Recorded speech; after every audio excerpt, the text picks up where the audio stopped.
투데이 인사이트 시간입니다. 매일경제신문 추동훈 기자 함께합니다. 어서 오세요. 네, 안녕하세요. 저희가 이제 앵커 브리핑에 부동산 얘기했지만 그 전에 이제 반도체 얘기부터 해볼게요. 네. 왜냐면 반도체가 또 워낙 우리나라에서 경기를 좌지우지하는 큰 산업이다 보니까 이 정부 쪽에서도 반도체의 어떤 업황 내지는 정책을 통해서 이 전체적인 경제를 끌어가기 위한 정책들이 나오는데 어제 조금 최근에 좀 소위 말해서 업계에서도 좀 세다. 이 정책은 좀 괜찮은 것 같다라는 얘기들이 나오는데 어떤 얘기냐면 투자 세액 공제율을 상향한다라는 내용이 나왔습니다. 이거 어떤 내용인지 자세히 좀 부탁드릴게요. 네, 맞습니다. 이제 반도체 산업은 이제 국가 기관 산업으로서 굉장히 기대감이 높고 많은 투자 그리고 이제 정책적 지원이 필요하다라는 이야기가 많이 나오고 있는데요. 자, 먼저 국회는 12월 24일입니다. 작년 말에 이제 대기업의 국가 전략기술 시설 투자 세액 공제율을 종전의 6%에서 8%로 상향하는 법을 입법시켜서 이제 통과시켰습니다. 자, 이렇게 했었는데 이 정도만 해도 정부가 괜찮다 원래는 말을 했다가 이제 윤석열 대통령이 12월 30일 반도체와 같은 국가 전략 산업 같은 경우에는 조금 더 이런 부위를 확대해 보자라는 제안을 했었고요. 이러한 거에서 정부가 이제 대응을 했습니다. 자, 내용을 보시면은 세액 공제율이 이제 기존의 8%에서 최대 25%까지 확대될 수 있는 이제 제안을 정부에서 했다라고 보시면 될 것 같고요. 먼저 반도체 등 국가 전략 기술 산업 같은 경우에는 세액 공제율을 이제 대기업 같은 경우에는 기존의 8%에서 15%까지 올리고요. 중소기업은 16%에서 25%까지 올리는 법안이 이제 마련이 된 것 같습니다. 그리고 올해를 한정으로 해서 투자 증가분에 대해서는 추가적인 세액 공제도 이제 들어가게 되는데요. 이건 23년도에 한정해서 들어가지만 이 부분을 이제 대기업 같은 경우에는 6%, 중견은 10%, 그리고 중소는 18%까지 상향하도록 됐습니다. 자, 이렇게 가게 된다면은 예를 들면은 삼성전자를 예를 들어보면은 1조 원의 반도체 생산 시설을 투자했을 경우 1,500억 원까지의 세금 감면 혜택이 들어갈 수 있게 됩니다. 이렇게 되면은 대기업 같은 경우에도 반도체와 같은 산업 투자를 통해서 기술 투자를 함과 동시에 세액 공제 효과까지 낼 수 있기 때문에 기업들의 입장에서는 굉장히 큰 효과를 낼 수 있다라는 기대를 가지고 있는 상황입니다.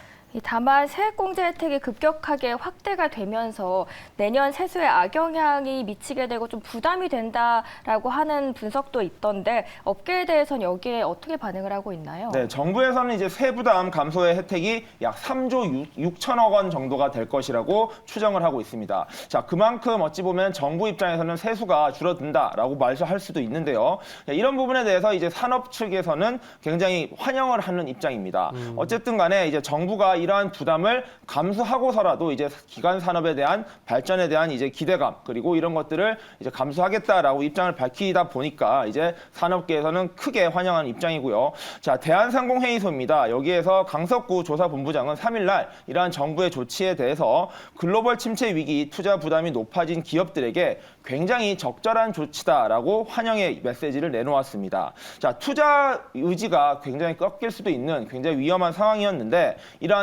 이런 점에 대해서 정부 측에서 먼저 이렇게 선제적으로 조치를 했기 때문에 이런 부분은 산업계 입장에서는 당연히 나쁘게 볼 이유가 없는 거고요.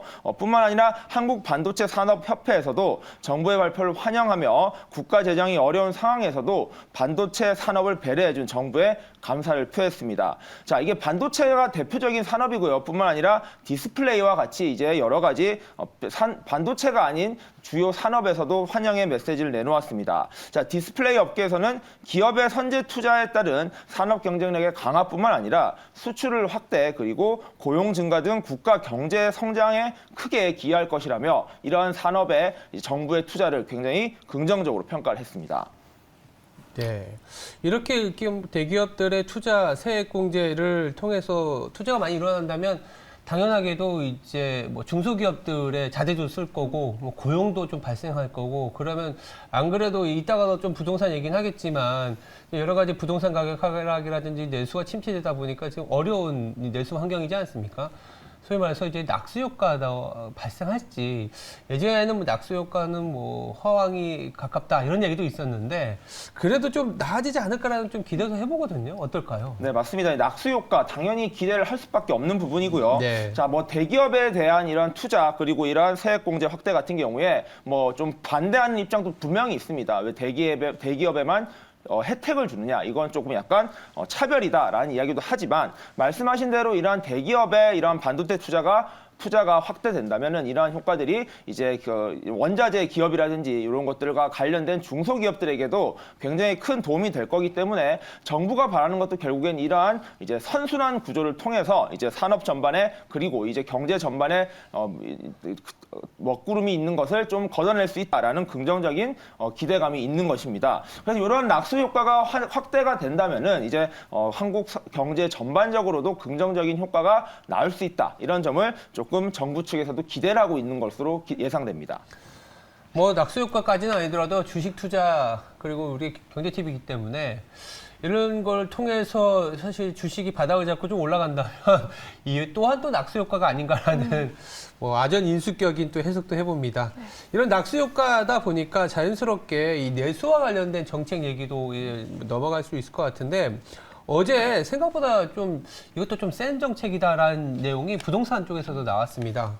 어떤 내용이냐면 뭐 정부의 규제와 관련된 대못을 좀 뽑겠다. 바로 전 정권에서 시행했던 여러 가지 규제들이 사실상 일부 이제 강남 상구조만 빼고는 뭐 다 해냈다. 이렇게만 봐도 무리하지 않은 해석인데 어떻게 되고 있는 상황인지 좀 정리 좀 부탁드릴게요. 네, 맞습니다. 이제 부동산에 있었던 규제들을 거의 다 이제 대못을 뽑았다라고 조금 정리를 해볼 수 있을 것 같은데요. 말씀해주신 대로 강남 3구입니다. 강남구와 이제 서초구, 송파구 그리고 이제 용산구까지 4개 구를 제외한 모든 이제 지역에 대한 이제 투자에 대한 이제 규제를 거의 다 풀었다라고 보시면 될 것 같습니다. 자, 국토교통부는 주거정책심의위원회를 개최를 해서요. 이것들과 관련된 정책들 규제들을 푼 거를 발표를 했습니다. 자, 모든 서울 지역의 조정 대상 지역과 투기 과열 지구에 대한 해제 그리고 분양가 상한제를 이제 해제하는 것들이 주요 내용이었습니다. 자, 5일 0시부터 효력이 적용이 되고요. 올해 분양되는 아파트 대부분은 이러한 혜택들이 이제 적용이 된다라고 보시면 될 것 같습니다. 자, 1주택자 청약 당첨자의 경우에도 기존 주택을 처분해야 되지만 이제 아파트를 입주할 수 있었는데 이러한 의무도 폐지됐습니다. 자, 분양가 상한제 대상 지역도 대거 축소가 되었는데요. 자, 분양가 상한제란 분양가를 이제 정부에서 사실상 캡을 씌워서 그 가격 이상으로는 분양을 못하게 했었던 제도인데 이 역시 앞서 말씀드린 4곳을 빼고는 전부 해제될 예정입니다. 자, 주택 보유한 사람들에게도 사실상 청약에 당첨될 수 있는 기회가 생김으로써 인기 지역의 청약 경쟁률이 높아질 수 있다라는 기대감을 보여주고 있고요. 이러한 정책들을 내놓은 배경, 당연히 부동산 시장이 너무나 어렵기 때문입니다. 자, 부동산 시장에 지금 금리 등 고금리 등의 문제 때문에 계속 시장의 어려움이 커지고 있는 가운데 실물 경제에 대한 위기를 빨리 해소하기 위해서 일단은 선제적으로 부동산 시장에 있었던 대부분의 규제들을 해제하면서 이러한 정책들을 내놓았다라고 보시면 될 것 같습니다. 말씀해 주신 것처럼 예. 최근에 집값 하락이 심상치 않습니다. 부동산 규제를 대거 풀면서 부동산 시장 안에서 좀 훈풍이 불면서 반등을 기대를 해볼 수 있을까요? 네, 맞습니다. 지금 이러한 규제들을 해제를 한 이유는 결국에는 훈풍을 불어야 된다라는 것인데요. 시장에서 기대하는 바는 이러한 것들이 바로 가격의 상승으로 이어지긴 힘들 것이다라는 게 전반적인 의견이긴 합니다. 다만 지금 굉장히 어려움을 계속 커지고 있는 가운데 이러한 어려움을 해소하기 위한 가장 첫 번째 단계 그리고 연착륙 정도의 상황에서는 긍정적으로 평가를 하고 있는데요. 예를 들면 규제 지역 10년 전매 제한이 있었는데 이 역시 최대 3년으로 줄어듭니다. 자, 이러한 이제 규제 지역에 대한 전매 제한이 풀어지면서 거래 역시 활발해질 것이라는 기대를 하고 있고요. 이 역시 현재 시장에서 거래량이 굉장히 많이 줄어들었기 때문에 이러한 거래를 활발하게 하겠다. 이 역시 정부의 의도라고 보시면 될 것 같고요. 그리고 실거주 의무도 폐지됐습니다. 실거주 의무가 있었기 때문에 어찌 보면은 이 거래가 많이 이루어질 수 없었는데요. 이러한 실거주 의무조차 이제 많이 축소를 하면서 이제 상당히 많은 거래를 유도하겠다라고 보시면 될 것 같고요. 이런 상황에서 하나의 문제도 있었습니다. 예를 들면은 자, 둔촌 주공이죠. 최근에 가장 화제가 되었던 분양 현장인데 이 가장 기대가 컸던 이 현장이 사실 이제 부담 때문에 많은 청약 당첨자들이 포기하는 사태가 있었습니다. 근데 이번에 발표된 규제들을 좀 규제 해제들을 적용을 해본다면은 둔촌주공도 생각보다 쉽게 그리고 생각보다 부담이 적게 당첨 이후에도 이제 가격을 부담할 수 있었는데 자 이러한 것들이 아마 이제 소급이 돼서 적용이 될 가능성이 커지다 보니까 이러한 청약을 포기했던 사람들에 대해서도 이러한 효과가 역차별이 되었다라는 이제 문제도 제기되고 있는데요. 이런 것들은 어쩔 수 없이 시장 정책이라는 것이 일부 단지에는 어찌 보면 피해, 어떤 특정 단지는 이득을 볼 수 있기 때문에 이런 부분에 대한 논란도 아마 앞으로 좀 이어질 수도 있다라고 좀 보셔야 될 것 같습니다. 그러면 앵커님께서는 이 고금리 상황에서 이자에 대한 부담은 더 심해질 텐데 한국의 부동산 위기론이 좀 극복될 수 있다고 보시나요? 지금 부동산 위기로는 가격 하락으로 인해서 나오는 여러 가지 이제 뭐랄까요 악영향들이 나오고 있는 거죠. 이를테면 만약에 둔촌주공을 말씀하셨는데 이게 왜 둔촌주공을 얘기하냐면 당군일의 최대 규모라고 한 12,000세대가 공급이 되는데 둔촌주공이 왜 문제였냐면 이 선분양에서 착공으로 가는 그 자금을 마련하지 못하고 착공 먼저 했어요. 착공 먼저 하고 분양을 통해서 착공에 들어간 돈들을 소위 말해서 이제 갚아나가는 구조인데 이게 이 둔촌주공과 관련된 이제 소위 말하는 이 만기 대출, 사업비 대출 만기가 1월 19일에 있습니다. 1월 19일에 있는데 이게 한 7,100억 정도 되더라고요. 그래서 이게 어제인가요? 그래서 한 2주 동안 뭐랄까요? 그 청약 당첨자들의 정식 계약이 있는데 이 청약 계약률이 좀 높아져야만이 이 만기를 좀 소위 말하는 롤오버를 시킬 수 있는데 이 부분 때문에 국토부에서도 조금 더 빠르게 움직인 거 아닌가 이런 얘기가 나오거든요. 그래서 형평성보다 이 부분은 어떻게든 얘는 전염 효과를 막아야 되니까 이런 것도 가만히 된 것 같은데 어떻게 보세요? 네, 맞습니다. 뭐 일단은 정책이라는 것 자체가 특정 단지를 위해서라고 이야기를 하면은 조금 조심스럽긴 한데요. 그렇죠. 그래도 이제 말씀하신 대로 이제 둔촌주공이라는 아파트가 상징하는 것들이 너무 크다 보니까 네. 그리고 부동산 시장에 지금 바로미터가 지금 둔촌주공이 되고 있다 보니까 그렇죠. 정부에서 이거를 의식하지 않았다라고 하기에는 조금 무리가 있을 것 같기도 합니다. 어쨌든 둔촌주공이라는 아파트를 비롯해서 앞으로도 분양될 아파트들이 많다 보니까 이런 아파트들이 어떻게 가느냐가 올해 이제 부동산 시장의 바로미터가 될 것으로 보입니다. 이런 만큼 정부에서는 이런 규제의 대못을 많이 뽑음으로써 앞으로 청약 시장이 조금 더 활발하게 되고 또한 이제 일반적인 시장 거래도 조금 잘 되도록 유도를 해야 된다라는 좀 부담이 있었을 텐데요. 보시면은 이제 5년간 앞으로 공공주택 100만 호 공급 방침도 발표를 했습니다. 결국에는 이제 부동산 시장이 안정을 가려면은 이제 이러한 공급 대책도 같이 가야 된다라는 정부의 인식이 또 확인됐다라고 보시면 될 것 같은데 단순히 규제를 푼다고 해서 시장이 단순히 안정화된다라기보다는 여러 가지 공급 정책과 이러한 규제를 푸는 정책들이 맞물려서 돌아가야지만 회복이 될 것이다라는 이야기입니다. 다만 이러한 이제 부동산 정책에도 불구하고 결국에 이러한 시장의 활성화, 시장의 이제 반등을 위해서는 거시경제 회복이 굉장히 중요하다라는 이야기는 나올 수밖에 없는 상황입니다.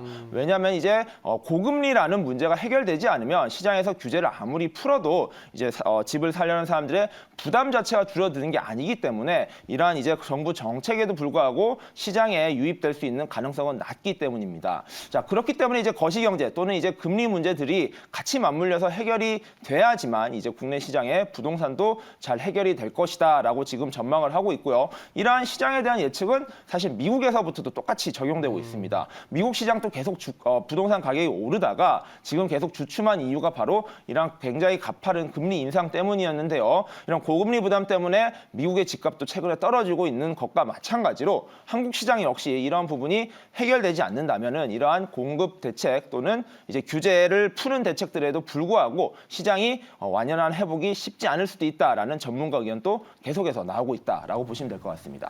그렇죠. 그래서 국토부 그리고 우리나라 당국도 이 부동산을 가격을 살리겠다는 게 아니라 경착륙을 좀 연착륙시키겠다. 그리고 둔촌주공이라든지 아까 5년간의 공공주택 100만 호가 나온다는 건 사실 전세 가격은 더 하락을 할 가능성이 높은 거기 때문에 부동산 가격이 상승보다는 그러니까 전세 가격은 좀 하락시키고 그다음에 이 PF 문제나 ABCP 같은 것들은 조금은 롤오버 시키고 근데 아까 말씀하신 것처럼 결국 수요를 자극시키기 위해서는 금리가 해결이 돼야 되는데 당장 이제 이번 달에도 또 한국은행의 금리 인상이 예고되고 있기 때문에 금리 인상이 아직은 기조가 조금 더 상승을 하기 때문에 수요적인 부분이 풀리는 시기까지는 조금은 남아있다 이렇게 봐야겠죠. 네, 맞습니다. 결국에는 이제 금리 인상이라는 것도 바로 이제 시장에 반영되는 것이 그러니까. 아니라 시차를 두고 반영이 되기 때문에 그렇게 따지면 이런 금리 인상 효과는 올해 내내, 올해 전반적으로 미칠 수 있습니다. 그렇다 보니까 부동산 시장이 결국에 회복을 하려면은 이러한 고금리 기조가 저금리 기조로 바뀌어야 되는데 이 역시 상당 시간 그렇죠. 걸릴 것이다라고 지금 시장은 보고 있고요. 자, 뿐만 아니라 이제 부동산 시장도 굉장히 투자는 심리다. 이제 부동산은 심리다라는 게 많습니다. 그렇다 보니까 이러한 심리적인 측면을 과연 어떻게 좀 잘 만들어갈 수 있을 것인가 이런 부분에 대해서는 시장에서 또는 정부에서도 굉장히 유심히 쳐다볼 것 같다라고 정리를 할 수 있을 것 같습니다. 네. 네, 이렇게 반도체 그리고 부동산에 대해서 전반적인 이야기 자세하게 한번 짚어봤습니다. 지금까지 투데이 인사이트 시간이었고요. 매일경제신문 추동훈 기자 함께했습니다. 오늘 말씀 고맙습니다. 감사합니다.